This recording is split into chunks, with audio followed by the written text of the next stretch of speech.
성령이 참 아름답습니다. 우리 함께 인사 나누도록 하겠습니다. 안 보이면 어쩔 수 없습니다. 아무리 쳐다보아도 성령이 있는 것 같지는 않다. 어떡하겠습니까? 우리 같이 중보해주고 또 기도해주면서 우리 성도님들의 모두의 공간 안에 하나님의 영역이, 하나님의 성령의 임재가 늘 충만히 채워지길 바랍니다. 여러분, 아인슈타인이요 예전에 참 유명한 명언 하나를 주었는데요, 어둠이란 것은 없답니다. 어둠이라는 것은 정확하게는 없고 빛이 부재되는 것이 바로 어둠이래요. 빛이 존재하면 어둠은 당연히 물러나게 되는 것이고, 빛이 점점점 사라지게 되면 어둠이 찾아와지는 거랍니다. 다행스럽게도 너무 좋은 예 하나가 생겼습니다. 여러분, 지금 위에 조명들이 안 보이죠? 제 얼굴은 보이십니까? 여러분, 지금 위에 조명들이 꺼졌어요. 지금 우리 성민교회 내를 비추고 있는 모든 조명들이 켜져 있지만 이 강대상을 비추고 있었던 조명 2개가 4개가 지금 나갔습니다. 얘네들도 더위를 먹었습니다. 그래서 지금 작동을 하고 있지는 않는데 말이죠.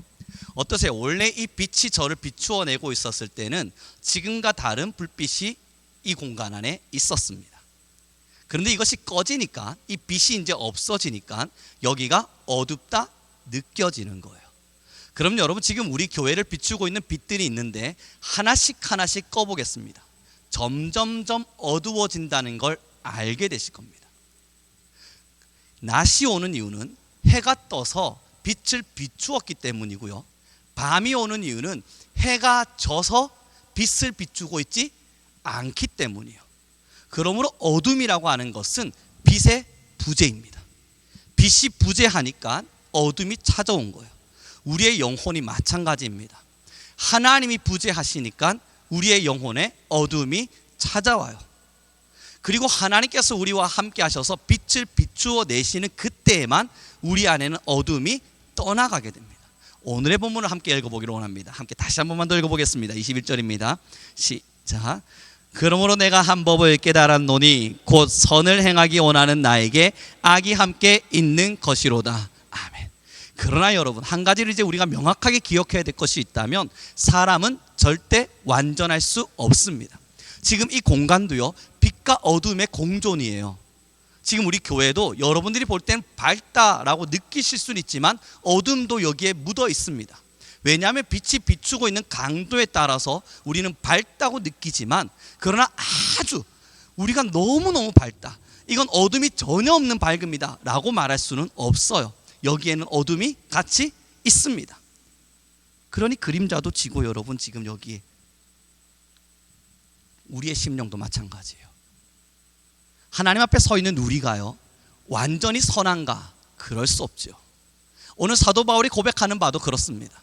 내가 하나님의 법을 너무너무 사랑해서 선을 행하기를 원하는데 이상한 것 하나를 깨달았대요. 내 안에 악이 있구나.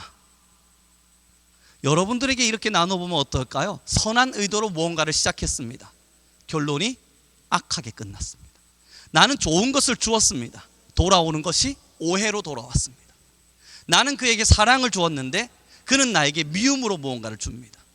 나는 여전히 그를 사랑하는데 그래서 더 좋은 걸 주고 싶어서 또 좋은 걸 주었는데 그는 내가 준 이것을 좋다고 여기지 않습니다. 여러분, 제가 예전에 라오스에 선교를 갔었는데요, 라오스에 선교를 갈 때에 무엇을 들고 가고 어떤 것을 주는 게 이 어린아이들을 선교하는데 가장 좋을까 생각을 하다가 친구들하고 함께 구슬을 샀습니다. 구슬 한 100여 개 정도를 사서, 자, 이걸 들고 라오스에 선교를 가자. 그리고 그곳에 있는 학교에 한 200여 명 정도의 아이들이 있다 그러니까 구슬을 나눠주고 구슬치기를 알려주자. 그리고 함께 놀면 그 아이들과 친해질 수 있지 않을까. 라오스를 갔고요, 이제 구슬을 한아름 들고 학교에 방문을 했습니다. 그 라오스에 갔을 때가 20여 년 전의 이야기이니까 한국인들이 라오스를 잘 방문하지 않았던 때예요. 저희는 구슬 한 100여 개를 들고 이제 200여 명 정도 되는 친구들을 맞이하기 위해서 갔는데 거기에 수천 명의 친구들이 모여있는 것만 같았습니다. 분명히 200명이라고 듣고 갔는데 대략 눈으로 봐도 한 1000명은 되어 보여요. 아니, 왜 이렇게 애들이 많지? 선교사님에게 깜짝 놀라서 물었어요. 선교사님, 왜 이리 아이들이 많습니까?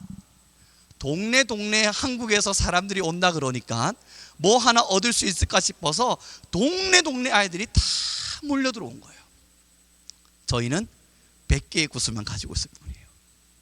얼마나 선한 마음인지 몰라요. 이걸 아이들에게 나누어 주었을 때 아이들이 기뻐하고 행복해하면서 구슬치기 하고 우리는 즐겁게 복음을 전하고 상상만 해도 행복했단 말이죠. 천여 명의 아이들이 모여 있는 걸 보곤 100개의 구슬을 몰래 숨겨 놓았습니다. 하지 말자, 이거 꺼내면 큰일 난다. 그리고 아이들과 함께 시간을 보내고 돌려보낸 이후에 그곳의 기숙사에 남아있는 몇몇의 친구들에게 구슬을 나누어 줬습니다. 자, 이게 한국에서 너희를 위해 준비한 선물이야. 이걸 가지고 너희가 행복했으면 좋겠어. 구슬치기는 이렇게 하는 거야 알려주었는데, 그 다음날 이 구슬 때문에 온 동네에 싸움이 났습니다. 저희는 구슬을 선한 의도로 나누어 주었는데 이걸 가지고 있는 애들끼리 구슬 따먹기를 하기 시작하고 제 걸 뺏기 시작하고, 안 받은 친구들은 저희들에게 찾아와서 왜 나는 주지 않습니까? 따지기 시작하고, 그래서 저희는 가서 쟤네들하고 좀 나눠봐봐 라고 말을 했더니 나눠주기 싫은 아이들은 욕심을 내기 시작하고 온 동네 아이들이 싸움이 났어요. 여러분 상상해 보십시오. 저희가 왜 갔다고요? 선교하러 갔다고요. 복음을 전하고 사랑을 전하고 예수님의 사랑이 얼마나 놀라운지 너희를 향한 사랑을 기대하렴, 그거 전하러 갔다고요. 딱 하룻밤 자고 났는데 평온하던 아이들이 싸움터가 돼버린 거예요. 기대했던 게 아니에요. 원하지도 않았어요. 이런 일이 일어날 거라고는 상상조차 한 적이 없어요. 우리는 선했는데 아무리 바라봐도 선한 것이 전혀 느껴지지 않았어요. 사랑하는 성도 여러분, 우리의 영혼을 한번 들여다봐요. 우리의 영혼은 어둠이 가득합니다. 거기에 성령이 조명하심으로 말미암아 작은 빛들이 조금씩 찾아 들어옵니다. 우리가 성령을 구하고 또 구하는 이유는 내 어두움을 빛으로 밀어내기 위한 수단입니다. 그럼 우리의 마음을 다시금 생각해 봐요. 온전한 빛이 될 수 없어요. 우리는 완전한 빛이지가 않아요. 사람은 언제나 실수투성이이고 오해를 만들고 잘못된 길들을 걷기도 합니다. 그래서 예수님은, 하나님은 창세기를 통해서 우리에게 말씀하시는 것이 너희는 죄를 다스리라 말씀하셨나 봐요. 우리 안엔 죄의 근본과 본성이 있고 예수 그리스도의 능력으로 말미암아 빛이 비추어진다 하더라도 완전한 선을 우리는 이룰 수 없기 때문에, 그럼 우리는 많은 사람들의 질문 앞에 서지 않습니까? 나 같은 사람 기도해도 됩니까? 저는 완전히 선하지가 않는데요. 저는 선하지 않은 사람인데요. 하나님 앞에 이런 죄를 짓고 있는데요. 저는 여전히 실수했는데요. 저는 여전히 못난 모습이 있는데 하나님께 나아가도 됩니까? 제가 체면이 있지 하나님께 어떻게 나아가겠습니까? 이 모습으로 어떻게 나아가요? 못 나갑니다. 그러면서 하나님께 나아가기를 더디하는 이들이 있습니다. 그러나 다시 기억하십시오. 하나님 앞에 우리는 한 번도 완전한 선으로 나온 적이 없습니다. 앞으로도 우리는 완전한 선으로 아버지 앞에 나아갈 수 없습니다. 사도 바울도 고백하기를 선과 악이 내 안에 함께 공존한다 말해요. 그럼 이제 여러분들의 시선을 어디에 두느냐예요. 우리의 영혼을 어둠에 두기 시작하면요, 내 그 보이는 어둠 때문에 빛이 전혀 보이지 않을 겁니다. 이렇게 예를 들면 어떨까요? 오늘 강대상에 불빛이 꺼졌습니다. 여러분, 교회를 그래도 환하게 비추고 있는 이 빛이 있으니 얼마나 감사해요. 이것으로도 우린 충분히 예배하고 하나님을 찬양할 수 있는데 제 마음이 예를 드는 겁니다. 전혀 불편하지 않아요. 불편함이 찾아왔어요. 아니, 이 불이 왜 꺼졌지? 여러분, 왜 이 불은 꺼진 거죠? 이 어둠이 꺼진, 이 빛이 꺼진 어둠만 바라보면서 어둡다, 안 보인다, 왜 꺼졌지? 이것 왜 꺼진 거야? 계속 그러고만 있단 말입니다. 만약에 그러면 이곳 안에서 비추어지고 있는 빛은요, 우리는 전혀 보지 못한 채 불평만 하게 되는 거예요. 하나님 안에서 우리가 완전히 선하지 않다는 것은 우리가 어둠을 보지 않고 빛을 보도록 노력하며 살아야 된다는 것을 증명하고 있는 거예요. 지금 이곳에 어둡지 않더라도요, 이곳에 지금 빛이 보이지 않더라도 저는 여러분들의 얼굴을 보는데 전혀 부담되지 않아요. 우리에게 빛이 존재하고 있다. 제가 라오스에 가서 그렇게 아이들이 막 싸우는 걸 보면서 선교사님께 갔습니다. 선교사님, 이 라오스에는 구슬이 없습니까? 한국과 같은 이 유리구슬은 아닐지라도 라오스 아이들은 이 구슬치기를 하지 않습니까? 물었더니 선교사님이 있대요. 라오스에도 여러분 구슬이 있는 거예요. 야, 세상에 정말요? 그때 제가 알았습니다. 온 세상이 하나라는 거요. 우리나라뿐만 아니라 라오스에도 구슬이 있고, 저희가 구슬치기를 알려줬는데 저희랑 비슷한 구슬치기를 하고 놀고 있는 거예요, 이미. 그래서 여러분, 제가 라오스 선교사님부터 갑시다. 갔더니 여러분, 저는 마트를 상상했을 거 아니에요. 큰 마트. 거기서 구슬을 많이 살 수 있을 걸 기대했는데, 조그마한 판잣집 같은 한 평, 2평 정도 되어 보니 툭 차면 무너질 것 같은 이상한 가게 안으로 저를 데려가시더니 구슬 한 10개 정도 보여주시면서 여기 구슬이 있습니다. 지금 마을에 1000명의 아이들을 지금 다스려야 되는데 이 10몇 개 정도 구슬 가지고 어떻게 하죠? 좋아요, 선교사님. 10개 사고. 또 다른 마트 없습니까? 아, 뭔데? 얼마 정도 가야 되는데 한 30분 넘어 나가야 되는데, 아, 갑시다. 또 오토바이 타고요, 똘똘똘똘똘 해가 갔더니 또 판잣집 무너져가는 그곳에 툭 차면 깨질 것 같은 그곳에 저를 데려가는 거예요. 여기 갔더니 한 3-4개 있네요. 주세요. 그것도 사고. 또 없습니까? 아, 더 가면 안 돼요. 너무 멀어요. 밤늦게 돌아와야 돼요. 갑시다. 그래도 또 여러분, 그래서 오토바이 타고 비포장 도로를 또 툴툴툴툴툴 거리면서 갔어요. 그리고 났더니 또 판잣집 같은 집에 저를 턱 데려다 놓더니 구슬 몇 개 있죠? 한 10개 정도 또 얻어요. 이래가지고 언제 다 모아요? 그런데 여러분, 그렇게 10개, 또 다르게 10개, 또 그렇게 5개, 또 그렇게 10개, 하루 종일 라오스 시내를 다 돌면서 판잣집 같은 문방구를 다 돌아내었더니 한 100여 개 넘게를 모아낸 거예요. 감사하잖아요. 이걸 들고 얘들아, 내가 왔다. 다시 나눠주는 거예요. 그 다음날 아침에 눈 뜨면 제가 뭐 해야겠습니까? 갑시다. 또 그 문방구를 탐방하는 거예요. 오늘 몇 개 들어왔습니까? 한 10개? 좋아요, 그거 주세요. 여러분, 그렇게 며칠을 모으고 나니까요, 1000개를 다 채워내지 못했지만 아이들의 마음에 그 불평 가득한 무언가를 점점 눌러줄 수 있는 거예요. 하나씩 더 나눠주고 또 나눠주고, 못 받은 사람 또 나눠주고, 너 못 받았니? 걱정 마, 내일 내가 갔다 올 테니까. 그렇게 하다 보니까 아이들의 마음이 점점 더 여유로워지는 거예요. 사랑하는 성도 여러분, 하나님의 말씀대로 산다는 게 무엇과 같습니까? 우리는 여전히 어둠 가득한 사람이라는 걸 잊으면 안 돼요. 그럼에도 불구하고 완전한 선만을 추구하고 계십니까? 아니에요. 완전한 선을 추구하는 우리가 늘 잠식당하는 것은 여전히 남아있는 어둠, 그 어둠 보면서 울고 있는 게 우리여야 됩니다. 우리입니다. 이거 하나님 원하시는 거 아니에요. 우리는 여전히 완전하지 못하고 완전한 선 앞에 서지 않습니다. 우리가 하나님 앞에 완전한 것을 드린 적이 없어요. 그럼에도 불구하고 그 선만을 추구하느라, 내 안에 있는 어둠을 보고 슬퍼하느라, 지금 내가 조금씩 모을 수 있는 그 하나님 앞에서의 빛, 그것을 무시하기 시작하면 우리는 여전히 울고 있는 사람일 겁니다. 난 왜 어둡지? 나는 왜 하나님의 말씀대로 살지 못할까? 나는 왜 지혜롭지 못해서 또 실수하고 또 하나님의 말씀에서 또 어긋나고 있을까?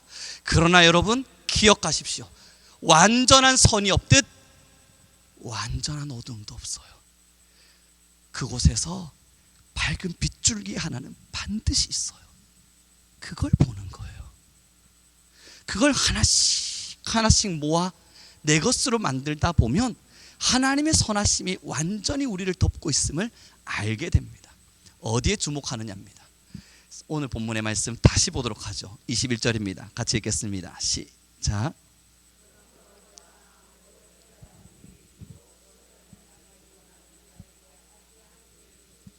(22절부터는) 제가 천천히 읽어봐 드립니다. 내 속사람으로는 하나님의 법을 즐거워하되 내 지체 속에 있는 한 다른 법이 내 마음의 법과 싸워 내 지체 속에 있는 죄의 법으로 나를 사로잡는 것을 보는도다. 여러분, 22절의 말씀 보십시오. 내 속사람은 하나님의 법을 즐거워하고 있어요. 근데 23절에 기록하고 있는 것이 그러나 내 마음에 또 다른 법이 있어서 그 죄의 법이 나를 사로잡고 있는 거예요. 그럼 여러분 이제 우리가 선택할 수 있는 건요, 사로잡혔다 우는 게 아니에요. 내 안에 여전히 하나님의 법을 사랑하는 것이 있음을 보고 거기를 주목하는 거예요. 내 안에 하나님의 법을 여전히 사랑하고 있는 것이 있구나, 그것을 쳐다보고 있는 거예요. 이것을 무엇라 예를 들까요? 제가 이런 설교를 준비할 때마다 늘 말씀드리는 것이, 저는 성도고등학교를 나왔습니다. 저 위로 올라가다 보면 있어요. 예전에는 부산정보대학교 옆, 지금은 어떤 대학인지 모르겠습니다. 이름을 잘 모르겠는데 저는 성도고 출신이에요. 거기에 제가 성도고등학교를 다닐 때 늘 말씀드립니다. 한쪽으로 바라보면 예쁜 산이 있었고요, 한쪽으로 바라보면 새창살이 있었습니다. 흰색 건물에 새창살을 달아놓고 거기를 학교라 말하니 얼마나 슬펐겠어요. 감옥이에요. 여러분 저에게 질문해 봐 주십시오. 성도고등학교는 어떤 곳입니까? 어떤 친구는 매일매일 새창살만 쳐다보면서 불평했을 겁니다. 아니, 학생들이 다니는 학교를 흰색 건물로 페인트를 쫙 칠해놓고 새창살을 이렇게 붙여버리면 이거 어떡하냐? 그러면 그 학생은 소개하겠죠. 성도고등학교는요 여러분, 감옥이에요. 그곳은 학생들이 못 도망가도록 새창살로 다 막아놓고, 우리가 야자 도망가면 얼마나 도망간다고 그렇게까지 합니다. 참 몰지각한 학교예요. 정의라고는 하나도 없어요. 참 나쁜 학교, 거기 보내시면 안 됩니다 라고 말할 수 있고요, 4분단에 있는 친구들은 고개를 오른쪽으로 돌리면 산이 보여요. 야자하다 말고 멍 때리기 얼마나 좋은지 몰라요. 야자하다가 공부를 열심히 하다가 힘들면 볼펜 탁 내려두고 산을 바라봅니다. 저기 뛰어가는 노루도 보이고 저기 이상한 새들도 짹짹짹짹 날아다니고 예뻐요. 그에게 성도고등학교를 물어보면, 여러분 공부하다 힘들면 잠시 볼펜 내려놓고 즐길 수 있는 산이 있습니다. 그곳에는요 새가 날아다니고요, 너무 힘들 땐 복도 쪽으로 나가면 새소리가 짹짹짹짹 들리는 게, 아침 새벽 그 학교에 일찍 돌아가서 영교시 자습하고 있을 때, 피곤할 때 힐링이 됩니다. 우리 학교 참 좋은 학교예요. 누가 진짜죠? 누가 진짜 성도고등학교를 소개한 거죠? 둘 다 같은 성도고등학교예요. 그러나 어디에 주목하느냐입니다. 하나님 앞에서 우리는 어떤 부분으로도 완전할 수 없습니다. 완전하고자 한다면 그것이 교만입니다. 우리가 사회적으로는 완벽주의라는 문장 속에서 뭔가 완벽함을 추구하며 나아가고 있겠지만, 그럼에도 완벽할 수 없습니다. 하나님 안에서도 마찬가지예요. 인정해야 돼요. 나는 죄인이다. 그리고 인정해야 돼요. 그 죄 많은 내 모습을 바라봄이 아니라 여전히 내게 빛 비추어 주시는 하나님의 사랑, 어디에 주목하는지에 따라서 우리의 삶의 은혜가 달라지기 시작하는 겁니다. 여전히 무너지고 여전히 욕심 가득한 내 모습만을 쳐다보고 있으면, 그렇게 자기 연민에만 빠지면 눈물 말고 나는 게 뭐 있겠습니까? 매일매일 울죠. 내 연민에 빠져서 나는 못난 자입니다, 하나님 나는 안 됩니다, 나는 죄인입니다, 실수투성입니다. 그렇게 자기 연민에 빠져서 꿈도 꾸지 않고 하나님의 나라에 대한 소망도 없이 그렇게 그런 삶을 살아가겠죠. 그러나 여러분, 이것을 인정하고 주님께서 비추어 주시는 한 가닥의 빛을 봐봐요. 그리고 고백하는 거예요. 나 같은 이에게 하나님의 법이 있으니 내가 주의 말씀을 즐거이 사랑하고 하나님의 말씀을 따르고자 하는 내 마음에 선함이 있도다. 그걸 보고 오늘을 살아내는 겁니다. 저는 라오스를 다시 그리고 가본 적이 없습니다. 왜냐하면 너무너무 힘들었거든요. 라오스라고 하는 나라는 제게 있어서 선교지, 가장 힘들었던 선교지 중에 한 군데를 뽑으라 한다면 거의 한두 군데 손꼽힐 만큼 라오스는 제게 정말 힘들었던 나라입니다. 길을 지나가는데 뱀이 막 지나다니고, 저 뱀 안 좋아하거든요. 뱀은 근데 저랑 친해지고 싶은지 계속 저기서 축축축축축 기어오는 게 보여요. 라오스 사람들은 즐겁게 뱀을 잡아요. 가보시면 아는데요, 온 동네마다 뱀 술병이 가득 차 있습니다. 그거 먹었다간 제가 볼 땐 며칠 안 돼서 죽을 것 같은데, 위생적으로 말입니다. 그분들은 그것을 즐거워해요. 뱀을 잘 잡아요. 애기들도 잡아요. 뱀이 막 기어오고 그곳의 위생 상태도 그리 좋아 보이지 않고 제겐 참 힘들었던 나라였습니다. 돌아왔습니다. 한국으로 딱 돌아오고 나니까 여러분, 제 안에서 제일 먼저 지운 나라가 라오스입니다. 다시는 라오스에 선교 가지 않겠다. 지우고. 수십 년의 시간이 지난 지금까지 라오스를 위해서 기도해 본 적이 없습니다.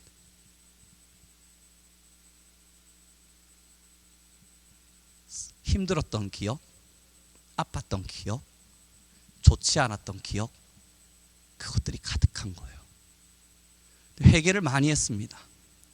이번에 설교를 준비하면서요, 선과 악에 대한 이 부분들을 막 고민하면서 설교를 준비하는데 하나님께서 제게 문득 라오스를 떠올리게 하시는 거예요. 그리고 기도를 막 하는데요, 그쵸, 저는 너무 힘들어서 지웠죠.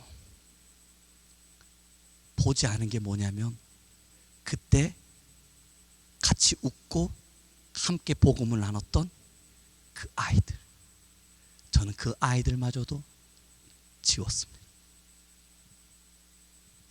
하나님이 제게 말씀을 주시는 것 같았어요. 우룡아, 그때 너는 아이들이 복음 앞에 반응하는 걸 보며 행복해하지 않았니? 행복했죠. 근데 왜 그건 제 안에서 지워진 기억일까요? 왜 저는 그것을 사랑하고 기대하고 또한 여전히 기억하지 못한 채 그때 힘들었고 아팠고 배고팠고 먹을 것이 없었고 그런 기억들만 가득할까요? 우리의 영혼은 의도적으로 하나님의 빛을 소망하며 걸어가지 않으면 결국 어둠이라고 하는 것 앞에 스스로 내어진 바 될 수밖에 없습니다. 사랑하는 성도 여러분, 오늘을 살아가며 어디에 주목하기를 원하십니까? 하나님께서 비춰주시는 빛은 한 줄기 빛만 같아서 그것 말고 하나님 전체를 가득 채울 수 있는 강한 빛 한 번만 주십시오. 내 안에 있는 어둠이 완벽히 사라질 수 있도록 하나님께서 정말 탁월한 빛을, 그 누구도 침범할 수 없는 가장 아름다운 빛을 주십시오. 여러분, 기도해 보시죠. 우리는 지금의 이 시간까지 기도해 봤지만 제 경험상 그런 기억은 별로 없습니다. 어둠이 완전히 지워질 수 있을 만한 빛, 그것이 하나님의 사랑으로 저를 완벽히 장악했던 것은 1년에 한 번, 아니요 10년에 한 번? 그럼 지금까지 어떤 은혜로 살아왔냐고요? 99개의 어둠 속에 하나의 빛, 그 빛 부여잡고 살아왔던 거예요. 99개의 어둠 속인 저를 장악하려 들 때마다 하나님의 말씀으로 나는 죄를 다스리리라, 그 마음 부여잡고 그 빛 하나에 집중하며 온다고요. 그러지 않고 여러분, 99개의 어둠에 여전히 우리의 시선을 빼앗기면 우리는 하나님을 잃어버리게 됩니다. 하나님의 마음을 잃어버리게 되고 하나님께 주신 그 하나의 빛에 감사를 잃어버리게 됩니다. 그렇게 우리의 영혼은 어둠 가운데 내어진 바 되어서 모든 하나님의 나라에 대한 소망과 꿈과 원함들을 내버려 둔 채 난 여전히 선하지 않은 내가 뭘 할 수 있겠는가 스스로 자책하며 살게 돼요. 우리 모두 다 함께 작은 불빛 하나를 볼 수 있었으면 좋겠습니다. 여러분의 오늘의 기도가 그리 큰 힘이 없는 듯 느껴지십니까? 아니요. 오늘 한마디 던진 기도를 통해 하나님의 빛이 한 가닥 내려오는 겁니다. 그걸 모아놓고 있는 거예요. 우리 옆 사람에게 인사 나눴으면 좋겠습니다. 하나님이 늘 우리와 함께 하십니다. 이제 여러분들 한번 떠올려 봐요. 전도 해보신 적 다 있으시죠? 전도 가면 처음엔 너무 선한 마음으로 가잖아요.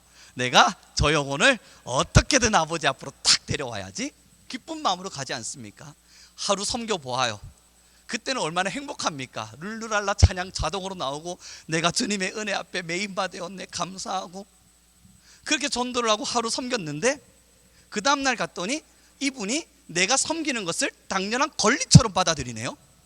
야, 화가 나네. 나는 사랑으로 다가갔는데 이 사람은 이걸 권리로 받아들여. 와, 어떻게 이럴 수 있지? 이틀 지나고 3일째 그럼에도 주님 은혜가 필요합니다. 가보겠습니다. 능력 주십시오. 갔더니 이제는 내가 무슨 종인가? 이 사람 내게 왜 이래? 라는 생각이 들어와요. 무너지죠. 그리고 우리는 내려놓습니다. 끝. 저 사람은 하나님의 말씀을 받을 자격이 없어. 다시 질문합니다.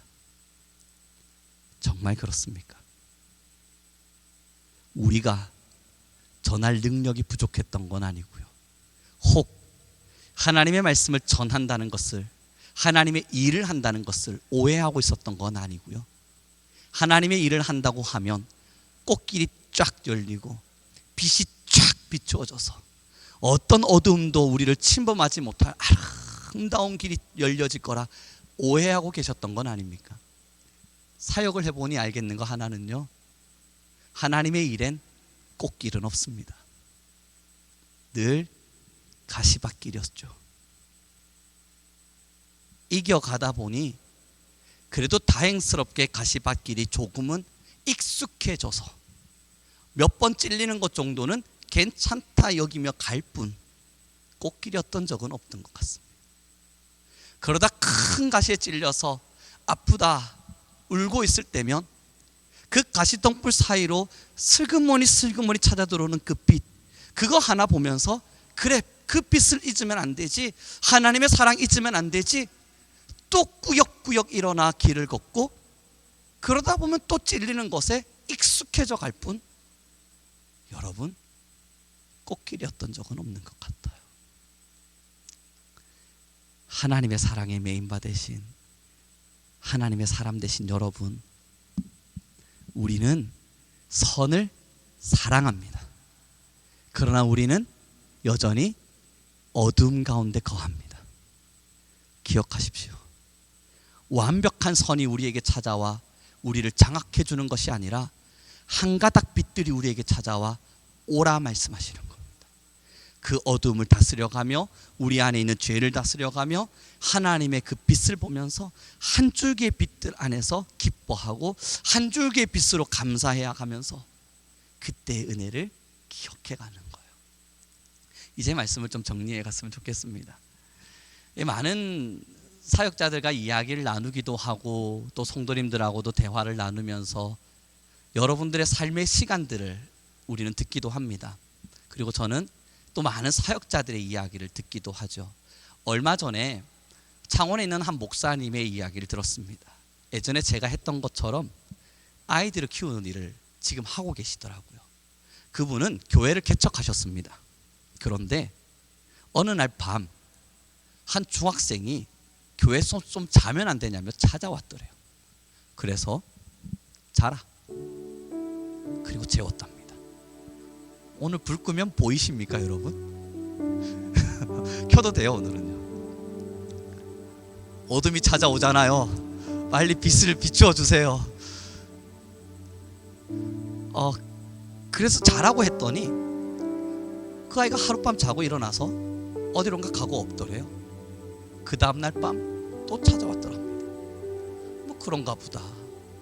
그래서 그 아이를 위해서 의자 한쪽을 다 치워내곤 방처럼 만들어 주었대요. 여기서 자라고. 그랬더니 그 친구가 친구를 데려오더래요. 2명인데 자도 됩니까? 뭐 자, 어떡하겠어. 그 다음날 얼마 지나지 않아서 또 그 친구가 다른 친구를 데려오더래요. 우리도 자도 됩니까? 뭐 어떡하겠니, 자야지. 그렇게 애들이 한 5-6명 정도 모여서 매일 밤 잠을 자더래요. 목사님이 가만히 보시다가 얘들이 좀 편하게 지낼 수 있도록 냉장고 하나 놔줘야겠다 하는 마음이 들어서 그 조그마한 방에 냉장고 하나를 놓아주었답니다.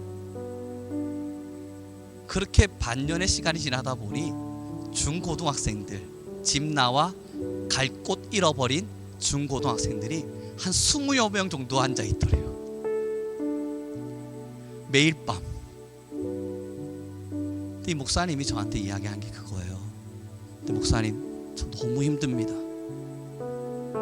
이 아이들이 우리 교회에 오기 시작한 지 이제 한 반년 정도 되었는데 저 매일 경찰서 끌려갑니다. 거기 어느 교회 목사님이시죠? 네, 이 아이가 거기서 생활하고 있다는데 지금 잠시 와보셔야겠습니다. 가면 경찰서. 냉장고 넣어준 건 아이들에 대한 배려잖아요. 근데 거기 반찬 비웠다고 짜증내고 화를 내더래요. 난 부모가 아닌데? 그래서 목사님 미안해, 다시 반찬 넣어주고 밥 넣어주고. 근데 자기가 너무 힘들대요. 새벽 2시고 3시고 아이들이 경찰서에서 매일매일 전화 오게 만들고, 특히 여자아이들이 새벽 1시 2시가 넘어가도록 안 들어오면 그때부터 마음이 초조해져서 찾으러 다닌대요. 여러분, 제가 그 삶을 너무 잘 알잖아요. 목사님, 저 잘 압니다. 저 그 생활 해봐서 너무너무 잘 압니다. 얼마나 힘드신지 잘 압니다.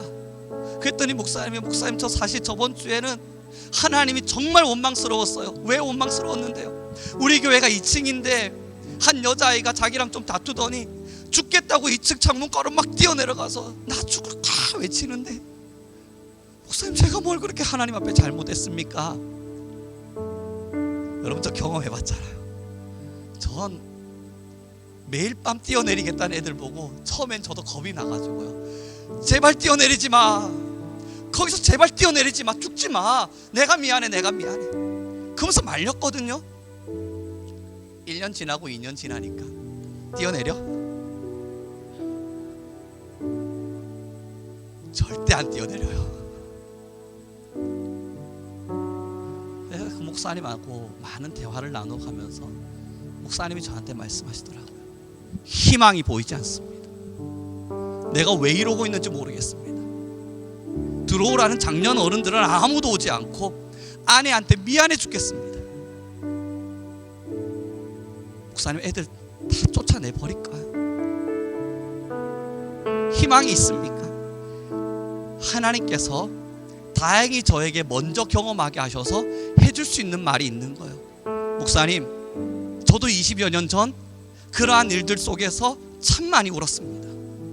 그리고 지금 20여 년이 지난 이후 희망 없었던 그 아이들이 복음을 받아들였고 어른이 되었고 각자의 삶의 터전 안에서 교회와 하나님을 섬기며 그렇게 자라나 있는 모습을 보니,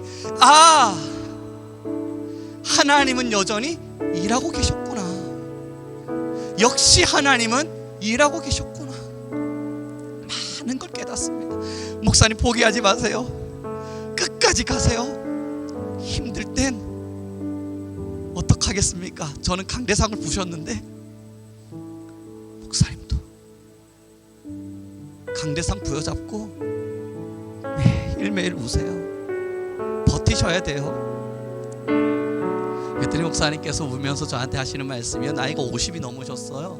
이제 곧 60을 다 돼가고 있는 분이신데 막 울면서 저한테 하시는 말씀이, 다 이 조그마한 빚은 보입니다. 20년만 참으면 된단 말씀이시죠? 예, 그렇습니다. 잠깐, 그러면 저는 75세 은퇴인데요.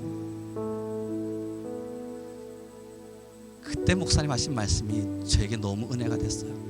저는 어떤 혜택도 받아 누릴 수는 없겠네요. 어떤 은혜도 내 것은 되지 않겠네요. 그러나 20년 후 된다 했으니 한번 잘 섬겨보겠습니다.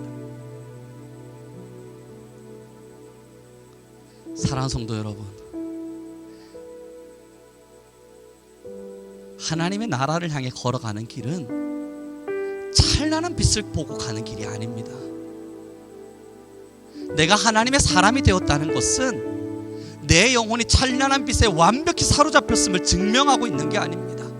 여전히 어두운데, 여전히 앞길 보이지 않는 답답함 속에서의 죄 많은 모습을 가지고 있는데 비추어지는 한 줄기의 빛, 그것을 희망으로 부여잡고 나 하나님의 사람이니 주님의 길을 걷겠습니다.